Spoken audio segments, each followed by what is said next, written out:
eucalyptus trees are invariably dying from the top. For their height, these are definitely the most daunting trees I know of in the world. The eucalypts are very aggressive trees. They grow high, they grow fast, and I think of them as towers of wood. When you're up there, you're really in a pretty austere environment. You're exposed to the sun or the wind or the snow or whichever. And then, of course, there's the gravity. My background as a tree climber really begins when I was maybe 3 years old. I was looking at a piece of broccoli, and I thought it would be fantastic if you were that small and you could climb into the broccoli and it would be this amazing world. But to actually make that a reality wouldn't have happened till maybe I was 20. The young school kids might not realize that each one of these trees is a wild venue for fantastic adventures. When I was a school kid, the video games were where I got my excitement, and to be able to go and have those same equivalent adventures in the real world is something pretty spectacular. That doesn't necessarily mean everybody needs to go out and climb trees, but for most people, a tree is just a mundane thing they ignore. And if they can be reminded that it's something exciting that can bring together so much energy, really offers a great way to get people thinking about how complex the natural world really is, and gives a much better pathway to appreciate them and value them in a novel way that's really accessible.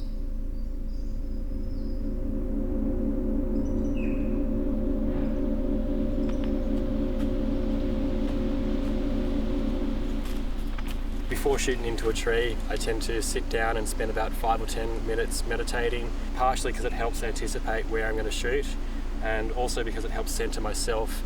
10 minutes of just getting a feel for the tree massively helps being able to shoot.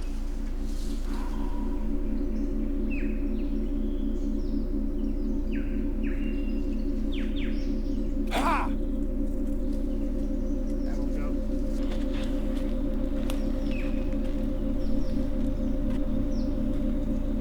Okay, I've nearly got it in my hand. Haha, I've got it! Yeah! My name's Tom Watson, I'm an arborist. I'm really quite into the rigging and the climbing technology side of tree climbing. I've climbed a lot of Regnans before, and I really enjoy lead climbing up these things to set a line. It's a really fun challenge. The more you climb these trees, the more you see giant torn off stubs where the wind has pretty much knocked off a giant lateral branch, and it doesn't feel great standing on them in the wind when all of your safety equipment is solely on that branch. As I got higher, I started trusting branches a bit more until I got to the very top, where I've noticed the head is just dead and has died back a good 10 meters plus. That final section at the top, I could feel the whole stem moving and flexing with the wind, but the access line is now set, and we are good to go on this tree.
So it's not a surprise that Regnans' ecology revolves around fire, because most of Australia's landscapes and vegetation types have adapted to fire in some way. We've had fire in the system for tens of thousands, perhaps millions of years. Part of the reason for that is that it's a relatively dry continent, and lightning storms come across and ignite fires across the landscape. But of course, 40,000 years ago, humans arrived in the landscape. So we've had Aborigines using fire as a tool to shape the landscape in lots of Australia's vegetation systems. So that's another ignition source that means that plants have had to adapt.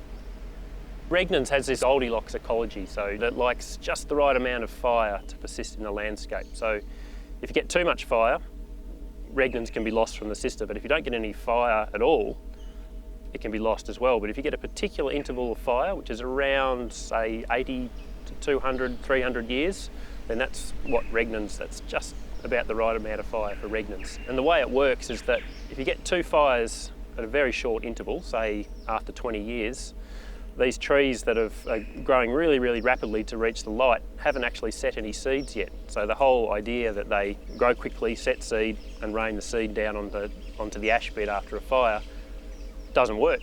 At the other end of the spectrum, if you don't have any fire at all for a very long period of time, the big old trees that you see, just like Gandalf's staff, it's a very old tree. It's probably more than 500 years old, we think. So getting close to the end of its life, if you don't get a fire to create more seedlings, all those big old trees are going to fall over, and what you get then is a rainforest. And the way it works is that Eucalyptus regnans doesn't germinate in the shade very well. So in the rainforest canopies under these giant trees, it's very hard to find a seedling anywhere. Like they might germinate, but they don't actually grow very quickly or very much at all because they're shade intolerant. So as a result, if you don't get any fire and the big old trees fall down, you've lost the seed source and you haven't got any little seedlings to replace them. So that particular patch of forest will become a rainforest, and there's no more regnans anywhere in that particular part of the landscape. There is fire regimes in these forests which has resulted in a mosaic of different fire ages across these landscapes. So in Tasmania, there hasn't been quite as much fire, so we get a lot more older age classes in Tasmania. There's still a mosaic, so there's lots of fires in and around Tassie in 1934 and 1898, 1967, like the one on Mount Wellington, so that would have resulted in lots of different patches of different fire ages. But there hasn't been quite the frequency of fire. It's a bit cooler and wetter in Tasmania, so you don't get quite as many fires. It's a bit of a paradox actually, that the regnant has evolved to die in a fire, and strategy is to be killed, rain its seeds down and grow super quickly to reach the light.